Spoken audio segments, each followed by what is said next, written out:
Everyone, welcome back to PWIIT jam and CSI net channel. तो हम CSI net के कुछ PYQs की प्रैक्टिस करेंगे अब से। तो आज हम बात करेंगे थर्मोडायनामिक्स एंड स्टैटिस्टिकल फिजिक्स की। ठीक है, तो स्टार्ट करते हैं डायरेक्टली कि किस तरीके के क्वेश्चंस पूछे जाते हैं। So first question is okay, तो ये हमारा थर्मोडायनामिक्स का क्वेश्चन है।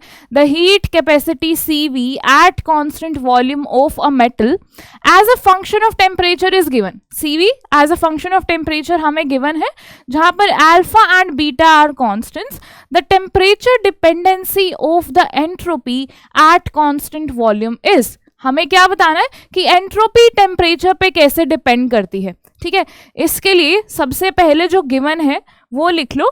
हमें गिवन है CV की वैल्यू टेम्परेचर की टर्म्स में गिवन है, which is alpha T plus beta T cube.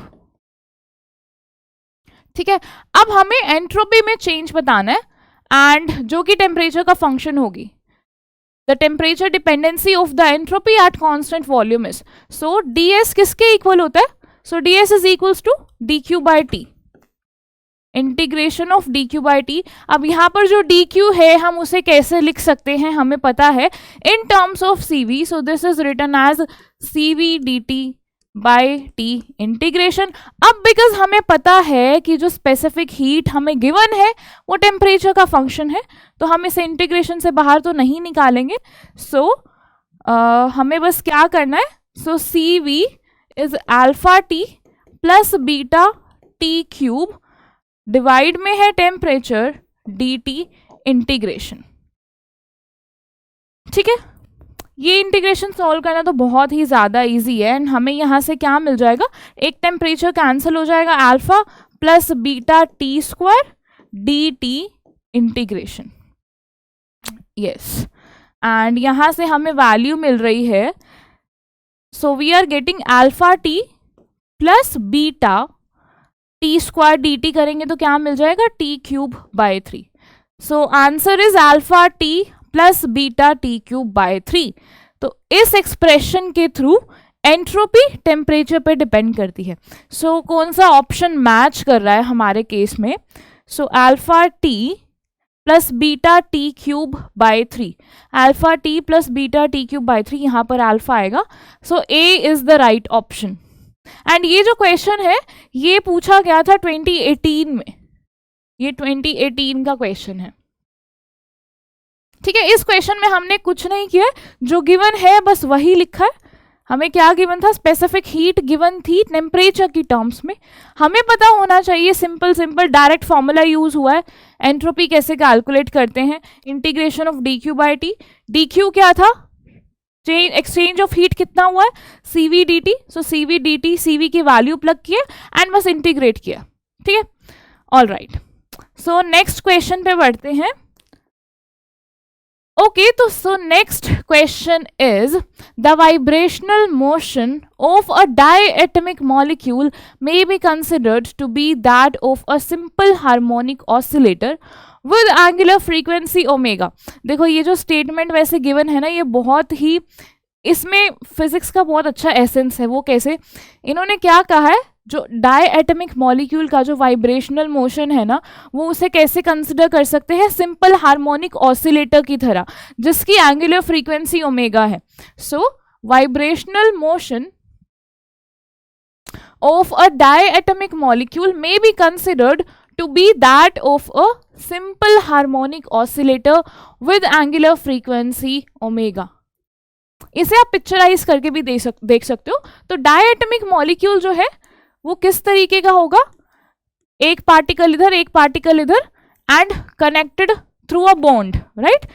तो ये हमारा बॉन्ड है एंड यहाँ पर ये दो पार्टिकल्स हैं जो कि बॉन्ड के थ्रू कनेक्टेड हैं।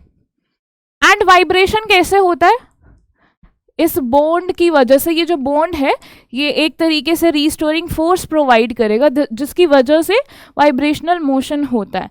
एंड ये जो वाइब्रेशनल मोशन होगा हम इसे किसकी तरह कंसिडर कर सकते हैं, सिंपल हार्मोनिक ऑसिलेटर की तरह, जिसकी एंगुलर फ्रीक्वेंसी ओमेगा है। Okay, so if a gas of these molecules is at temperature T, what is the probability that a randomly picked molecule will be found in its lowest vibrational state? हमें क्या calculate करनी है? Probability. किसकी probability? Probability of randomly picking a molecule, अगर वो हमारी lowest vibrational state में हो, उसकी प्रोबेबिलिटी कैलकुलेट करनी है. एंड देखो, अब ये जो इन्होंने फर्स्ट स्टेटमेंट लिखी है ना, अगर ये ना लिखी होती हमें कैसे पता चलता कि एनर्जी लेवल्स कैसे होंगे. लेकिन हमें हार्मोनिक ऑसिलेटर के केस में एनर्जी लेवल्स पता है. सो एनर्जी क्या होती है? So E N is equals to N plus 1/2 H bar omega, जहां पर n की वैल्यू कहां से कहां तक होती है? From 0, 1, 2 up to infinity. Right, यही हमारे एनर्जी लेवल्स होते हैं for a harmonic oscillator system. All right, अब अगर हमें हमारे डायएटमिक मॉलिक्यूल के वाइब्रेशन मोशन में हमें एनर्जी लेवल्स पता है, ये तो वाइब्रेशनल मोशन का क्वेश्चन दिया हुआ है. सिमिलरली रोटेशनल मोशन का क्वेश्चन भी पूछा जा सकता है. तो उसमें या तो आपको डायरेक्ट एनर्जी का एक्सप्रेशन दे दिया जाएगा कि रोटेशनल मोशन में जो एनर्जी लेवल्स हैं वो ये हैं. आई गेस इसका एक क्वेश्चन भी है, वो हम फिर नेक्स्ट सीरीज में, नेक्स्ट वीडियो में रखेंगे, जो रोटेशनल मोशन वाला क्वेश्चन है. आज हम वाइब्रेशन वाला ही देख लेते हैं. सो यस, तो सबसे पहले अगर हमें प्रोबेबिलिटी कैलकुलेट करनी है किसी एनर्जी लेवल की, उसके लिए हमें क्या पता होना चाहिए? Partition function. सो हमारे केस में पार्टीशन फंक्शन क्या होगा? z की वैल्यू क्या होगी? हमें सारे एनर्जी लेवल्स पता हैं. सो अगर n की वैल्यू 0 होगी, हमें एनर्जी क्या मिलेगी? एनर्जी लेवल्स ही देख लो. 0 होगी तो मिलेगी h बार ओमेगा बाय 2, 1 होगी तो मिलेगी 3h बार ओमेगा बाय 2, 2 होगी तो 5h bar omega by 2 up to so on. All right, so z partition function, अभी हम वन पार्टिकल की बात करें, वन पार्टिकल पार्टीशन फंक्शन क्या होगा? So this will be equal to exponential minus h bar omega by 2 beta. z की value क्या होती है अगर आपको ध्यान हो? सो पार्टीशन फंक्शन किसके इक्वल होता है? Summation exponential minus beta E M, and summation is on m, मतलब summation is on all the energy levels which are available to a single particle. एक पार्टिकल के पास जितने भी एनर्जी लेवल्स अवेलेबल हैं, हम उन सभी के ऊपर समेशन लेते हैं. ऑल राइट, तो अगर हम ये फॉर्मूला यूज करेंगे, हमें z की वैल्यू क्या मिल जाएगी? Plus exponential minus 3/2 h bar omega beta. बस एनर्जी की वैल्यू प्लग कर रहे हैं जो भी अवेलेबल है, multiplied by minus beta, plus exponential minus 5/2 beta h bar omega plus up to so on. ये है हमारा पार्टीशन फंक्शन. अब बस इसे थोड़ा सा और सिंप्लीफाई करना है, and we can do that very easily. So z की वैल्यू आ रही है exponential minus h bar omega by 2 beta plus exponential minus 3h bar omega beta by 2 plus exponential minus 5h bar omega beta by 2 up to so on. ठीक है, so अगर हम common ले लें minus h bar omega by 2 beta, हमें क्या मिल जाएगा? 1 प्लस, अगर हम ये कॉमन ले रहे हैं, अंदर क्या बचेगा? तो अगर बाहर 2 है, exponential minus h bar omega beta plus exponential minus 2h bar omega beta plus up to so on, because 2 plus 1/2 will give you 5/2, तो ये वाली term.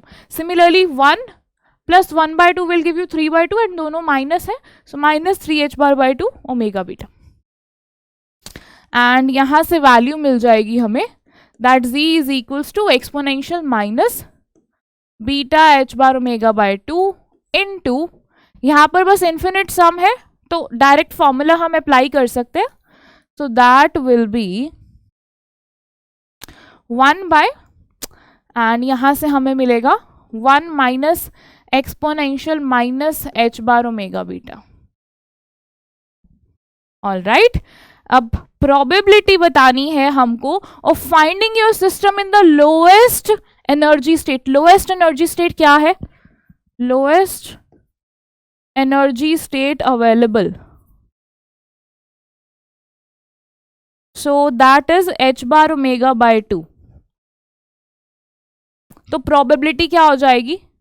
Probability of getting energy state E is equals to En is equals to h bar omega by 2। क्या answer आ जाएगा हमारे पास? Partition function पता है, energy h bar omega by 2 multiplied by, not energy, यहाँ पर डायरेक्ट हमारा क्या आ जाएगा? Exponential minus beta h bar omega by 2 divide में partition function which is exponential minus beta h bar omega by 2 into 1 by this expression, 1 by 1 minus exponential minus h bar omega beta। And अब यहां से हमारी ये वाली term cancel हो रही है एंड आंसर क्या आ जाएगा? सीधे सीधे ये डिनोमिनेटर में है 1 by 1 माइनस एक्सपोनेंशियल टर्म, तो ये बस न्यूमरेटर में आ जाएगी and okay, so we are getting 1 minus exponential minus h bar omega beta। So this is the probability जो हमसे पूछी गई थी। तो एक बार देखते हैं कौन सा ऑप्शन मैच कर रहा है। 1 minus, okay, A is the right one, 1 minus exponential minus h bar omega beta, so A is the right option. ठीक है, इस क्वेश्चन में क्या पूछा गया था? बस प्रोबेबिलिटी पूछी गई थी। प्रोबेबिलिटी को सीधे सीधे कैलकुलेट करने का फॉर्मूला हमें पता है एंड हमने बस ये फैक्ट यूज किया है कि जो एनर्जी लेवल्स हैं फॉर अ वाइब्रेशन मॉलिक्यूल, डायएटमिक के केस की हम बात करें, एंड क्वेश्चन में जो फैक्ट दिया हुआ है उसी को यूज किया है। एनर्जी लेवल्स लिखे हैं, एनर्जी लेवल्स पता चल गए, पार्टीशन फंक्शन लिख लो, not a big deal, and उसके बाद बस हमने प्रोबेबिलिटी कैलकुलेट किया। एंड ये क्वेश्चन भी 2018 का ही है। तो आज तो थोड़े मिक्स्ड क्वेश्चंस है, बट हम नेक्स्ट टाइम से ईयर वाइज ही ट्राई करेंगे कि ईयर वाइज ही चले, ठीक है? ऑल राइट, तो नेक्स्ट क्वेश्चन पे बढ़ते हैं। ओके, तो इस क्वेश्चन में क्या पूछा गया है? The number of microstates of a gas off n particles in a volume V and of internal energy U is given by। Number of microstates given है, नंबर ऑफ माइक्रोस्टेट्स गिवन है। Okay, किसकी terms में given है? Volume internal energy की terms में, n particles in a volume V and of internal energy U इस तरीके से गिवन है, where A and B are positive constants, it's pressure, volume V and temperature T are related by. हमें क्या बताना है? प्रेशर, वॉल्यूम एंड टेम्परेचर के बीच में क्या रिलेशन है, हमें वो बताना है। एंड हमें गिवन क्या है? Number of microstates. So number of microstates किसकी टर्म्स में गिवन है? U, V एंड N की टर्म्स में गिवन है। So U, V and N की टर्म्स में गिवन है। ये डायरेक्ट फॉर्मूला है विच इज ओके, अभी हम इसे यूज करके नहीं कर रहे। सो ठीक है, अब इसमें फैक्ट कौन सा फॉर्मूला यूज होगा अगर आपके माइंड में कुछ आ रहा है तो? हमें नंबर ऑफ माइक्रोस्टेट्स गिवन है, सीधा सीधा ऐसा कौन सा फॉर्मूला है जिसमें नंबर ऑफ माइक्रोस्टेट्स प्लग करने होते हैं? Entropy. So entropy is equals to KB ln omega, ये हमें पता है।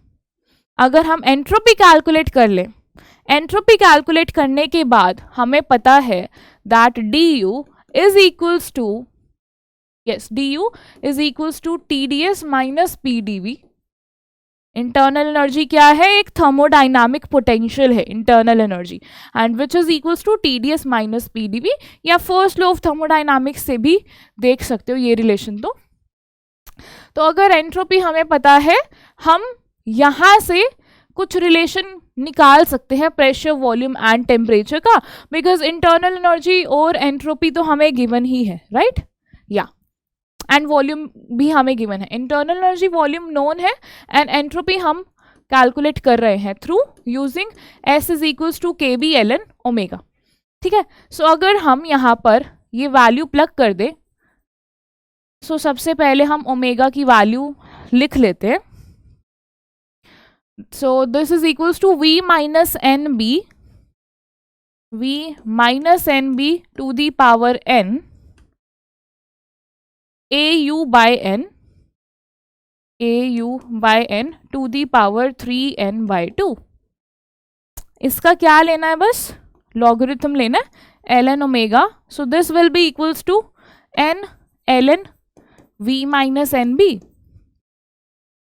Plus 3n by 2 ln au by n। ठीक है, इतना क्लियर है? यस।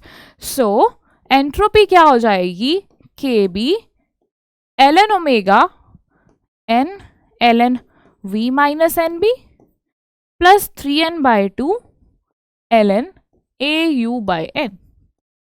ये आ गई है हमारी एंट्रोपी। एंड अगर अब हमें एंट्रोपी पता है, हम क्या ये वाला फॉर्मूला यूज करके क्या कैलकुलेट कर सकते हैं। ठीक है, सो एक बार हम क्या करते हैं, du is equals to T D S minus P D V, ये गिवन है एंड हमें एंट्रोपी पता है, तो हम एक तरीके से एंट्रोपी को साइड कर लेते हैं। T D S is equals to D U plus P D V and यहां से डी एस की वैल्यू आ जाएगी D U by T plus P by T D V. And अगर हम del S by del U करें at constant volume, del S by del U at constant volume, हमें क्या मिलना चाहिए, 1 बाय टी। सिमिलरली अगर हम del S by del V करें एट कांस्टेंट यू, हमें क्या मिलना चाहिए, p बाय टी। हमारे पास दो रिलेशंस हैं एंड हमें एंट्रोपी भी पता है, किसकी टर्म्स में, u, v एंड n की टर्म्स में। सो हम बस क्या करेंगे, एंट्रोपी का जो फॉर्मूला आया है विच इज, हम उसे यहां लिख देते हैं। So s is equals to n K B ln v minus N B, एक टर्म ये थी, एंड प्लस 3n के बी बाई 2 प्लस 3n के बी बाई 2 ln, इधर है हमारे पास A U by N, by N. ठीक है, ये है हमारा एंट्रोपी का रिलेशन। एंड हम अब क्या करेंगे, del S by del U at constant V, first relation use कर रहे हैं। अगर हम इस एंट्रोपी को पार्शियल डेरिवेट करें with respect to internal energy at constant volume, हमें क्या मिलेगा, एट कांस्टेंट वॉल्यूम, तो ये टर्म तो जीरो हो जाएगी, यहां से क्या मिलेगा, so we will just get this is equals to 1 by 2 T, and यहां से पार्शियल डेरिवेट करने के बाद हमें मिल जाएगा 3 by 2 capital N K B and L N U से आ जाएगा बाई यू। ओके, यहां से तो हमें प्रेशर वॉल्यूम का रिलेशन नहीं मिला है, so u is equals to just 3 by 2 capital N K B T, एक रिलेशन मिला है यहां से। अब हम ये वाला रिलेशन यूज करते हैं, del S by del V, del S by del V at constant volume pressure by temperature. वैसे तो आप सीधे सीधे यही वाला फॉर्मूला पहले यूज कर सकते थे, बिकॉज यहाँ पे हमें क्लियरली दिख रहा है कि प्रेशर और टेम्परेचर दोनों इन्वॉल्व है एंड हमें इन्हीं का रिलेशन चाहिए, राइट। सो एंट्रोपी को पार्शियल डेरिवेट करना है with respect to volume at constant internal energy, तो सीधे सीधे बस ये वाली टर्म को पार्शियल डेरिवेट करना है, इस वाली टर्म को नहीं करना बिकॉज इसमें वॉल्यूम प्रेजेंट नहीं है। ठीक है, सो यहां से हमें मिल जाएगा N K B by V minus N B, del S by del V at constant internal energy, हमें यहां से क्या मिल जाएगा, N K B by V minus N B. Now this is further is equals to pressure by temperature, so P by T। Okay, and यहां से हमें direct relation मिल रहा है, P into V minus N B किसके equal है, N K B T. ये relation किस किस की टर्म्स में है, प्रेशर, वॉल्यूम एंड टेम्परेचर। एक बार चेक कर लेते हैं इसी टर्म्स में ऑप्शंस दिए गए हैं कि नहीं। So P into V minus N B, P into V minus N B equals n kBT. Yes, so D is the right option. D is the right option. ठीक है, इस क्वेश्चन में देखो हमने सिर्फ एंट्रोपी कैलकुलेट की using जो given था, नंबर ऑफ माइक्रोस्टेट्स गिवन थे, सीधा सीधा डायरेक्ट फॉर्मूला यूज किया है that S is equals to KB ln omega. ये फॉर्मूला अप्लाई करने के बाद हमें एंट्रोपी पता चल गई। हमें हिंट कहाँ से मिला ये वाला रिलेशन यूज करने के लिए? बिकॉज हमें रिलेशन बताना था प्रेशर, वॉल्यूम और टेम्परेचर के बीच का, एंड हमें पता क्या है? Entropy, right? सो हम डायरेक्ट ये वाला रिलेशन यूज करेंगे and we will get the answer. Okay, so अब बढ़ते हैं नेक्स्ट क्वेश्चन पे। सो इस क्वेश्चन में क्या पूछा गया है?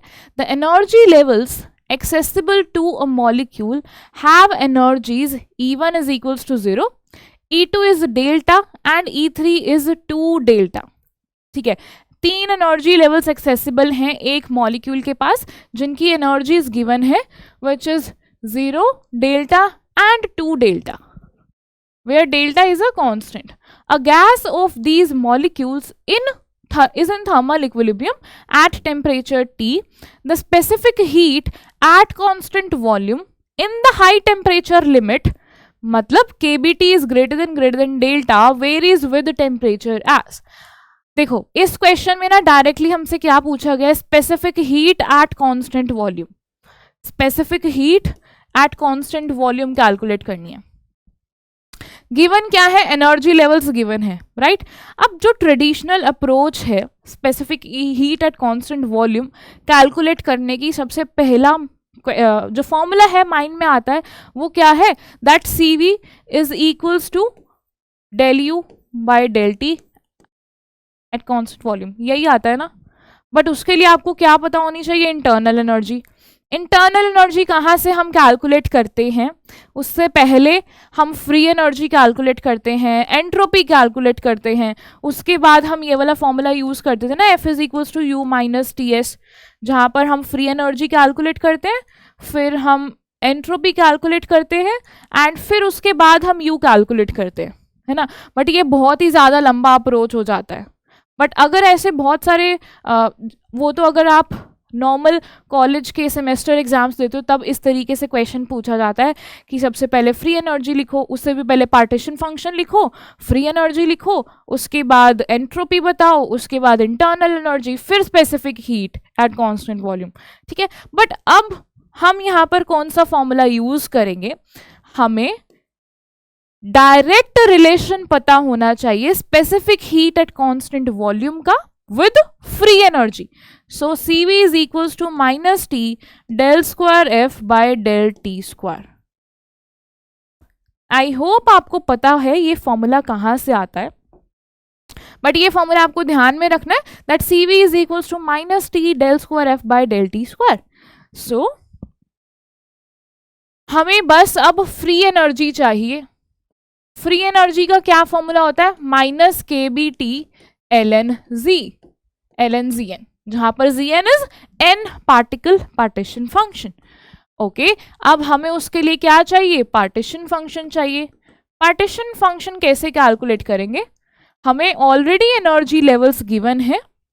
So energy levels accessible to a molecule have energies this, and a gas of these molecules is in thermal equilibrium at temperature T and specific heat calculate करनी है in the high temperature limit। ठीक है, ये भी ध्यान रखना है, in the high temperature limit। अब इसका क्या मतलब है कि जो KBT है that is greater than delta, या फिर आप ऐसे कह सकते हो that delta is very much less than KBT।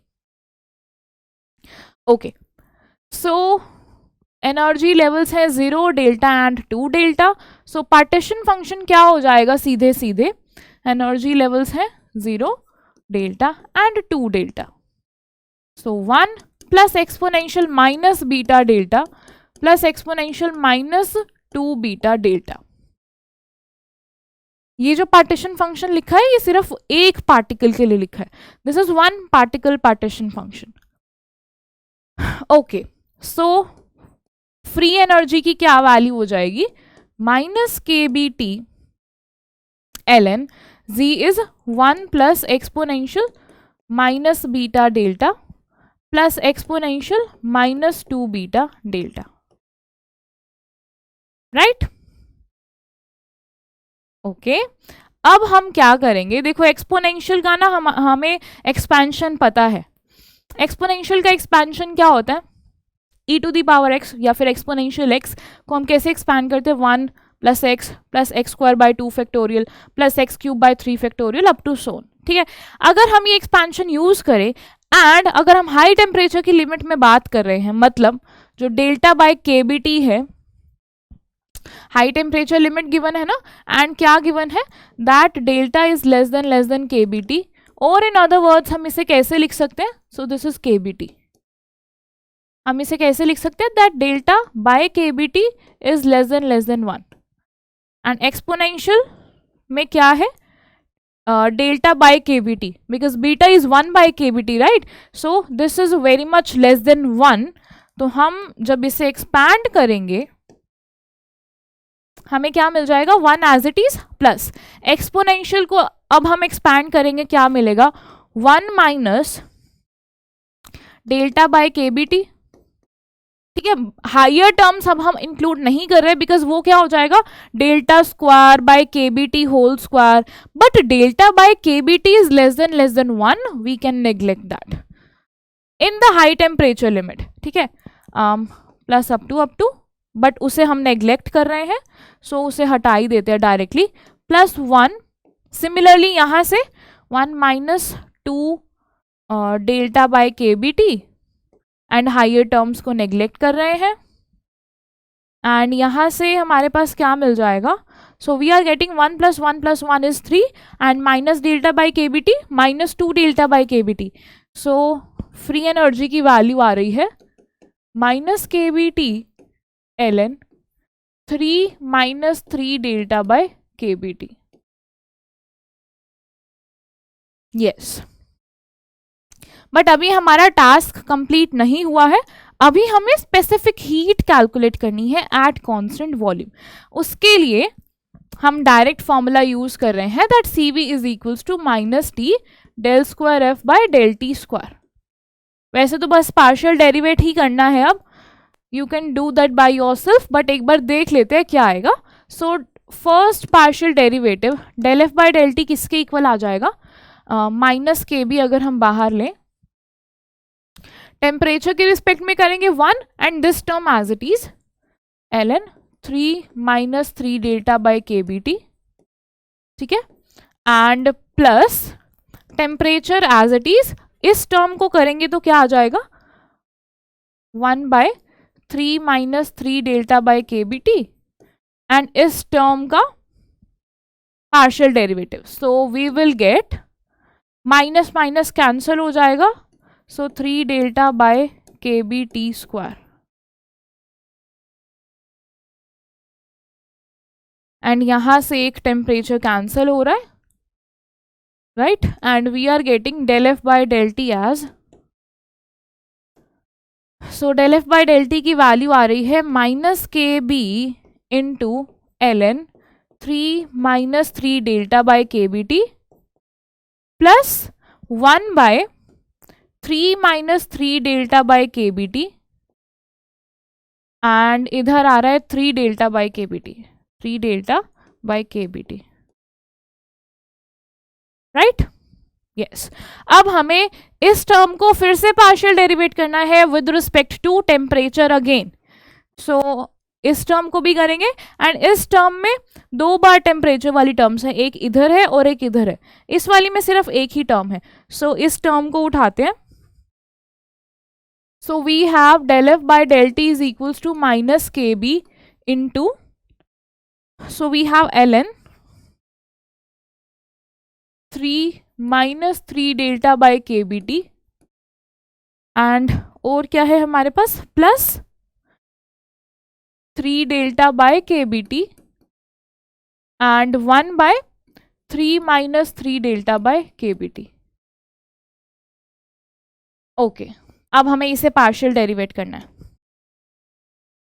Del square F by del T square, so minus K B again as it is, and इस टर्म को करेंगे क्या आ जाएगा 1/3 minus 3 delta by K B T, and इस term को करेंगे partial derivate, we will get minus 3 delta by K B T square, so minus minus हट जाएगा, multiplied by 3 delta by K B T square. ठीक है, इस term का हो गया, प्लस इस टर्म का करना है अब, सो पहले इसका देख लेते हैं एंड इसको एज इट इज रखते हैं, 3 delta by K B T as it is, multiplied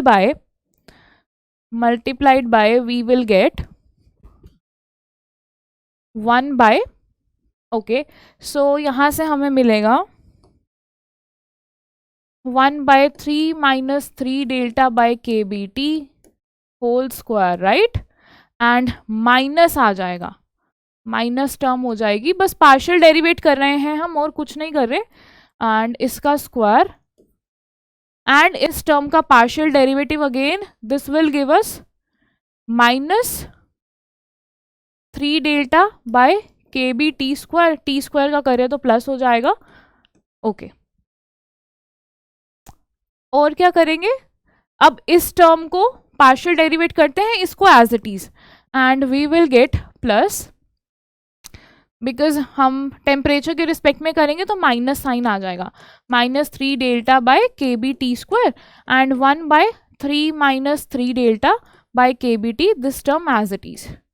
अब इसे थोड़ा सा सिंप्लीफाई करते हैं कि कैसे होता है simplify, okay, so we have 3 delta by K B T and 3 delta by K B T square, and इधर क्या है, कोई टर्म कैंसिल हो, ओके, सो ये टर्म तो कैंसिल हो रही है, सो यहाँ पर है 3 delta by K B T square, 1/3 minus this term, and यहाँ पर नेगेटिव है तो ये टर्म पूरी एज इट इज कैंसिल हो गई, and we are having minus minus plus हो जाएगा, so del square F by del T square की क्या वैल्यू आ रही है, प्लस है, एंड के बी से ये K B cancel, and we are getting 3 delta by t multiplied by 3 delta by kb t square, and और क्या है हमारे पास 1/3 minus 3 delta by kb t whole square, okay. अब हमें इसे थोड़ा सा और सिंप्लीफाई करना है इफ वी कैन, देखो यहां से अगर हम एलसीएम ले लें हमें क्या मिल जाएगा, so we will get 3 delta, okay, so इसको ऐसे लिख देते हैं, एज इट इज रखते हैं, 3 delta into 3 delta by K B T cube, and यहाँ से अगर हम एलसीएम लेंगे वी विल गेट 3 को बाहर निकाल लेते हैं एंड बाहर आकर 9 आ जाएगा, एंड यहाँ पर आ जाएगा K B T minus delta into whole square, and K B T का स्क्वायर ऊपर न्यूमरेटर में आ जाएगा, के बी टी का होल स्क्वायर ऊपर न्यूमरेटर में आ गया, एंड बस थोड़ा सा सिंप्लीफाई किया, यहाँ पर स्टेप खुद से एक बार करके देखना, यही आएगा, एंड यहाँ से और क्या चीज़ कैंसिल हो रही है, so we are getting delta square numerator में and K B square T square divide में है के बी टी क्यूब, एंड इधर है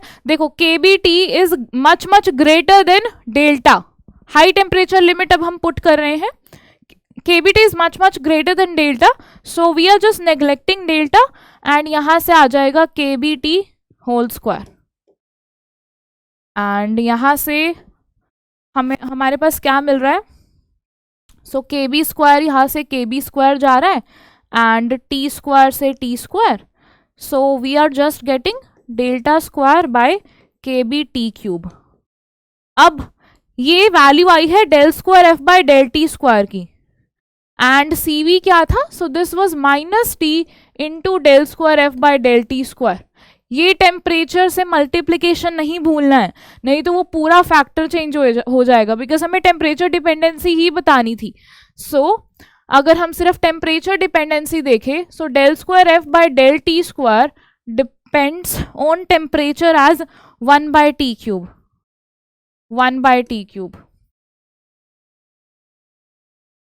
सो CV कैसे डिपेंड करेगा, CV will be just temperature by T cube, so 1/T². So CV is proportional to 1/T². ठीक है, आंसर देख लेते हैं कौन सा ऑप्शन मैच कर रहा है. 1/T². So D is the right option, 1/T². आपको बस ये डायरेक्ट फॉर्मूला याद रखना है that CV is equals to -T∇²F/∆T², where F is free energy and free energy को कैसे लिखते हैं, -kBT lnG. All right. Okay तो आज हमने कुछ ही क्वेश्चंस देखे हैं कि किस तरीके से हमें अप्रोच करना चाहिए क्वेश्चन को सॉल्व करते टाइम. तो हमने जो फर्स्ट क्वेश्चन था वो थर्मोडायनामिक्स का था, सेकंड जो था वो मिक्सचर था एक तरीके से आप कह सकते हो, एंड उसके बाद हमने स्टैटिस्टिकल के देखे. सो इसी तरीके से हम CSIR नेट के प्रीवियस ईयर क्वेश्चंस प्रैक्टिस करते रहेंगे in coming sessions. So see you in the next one. Thank you very much.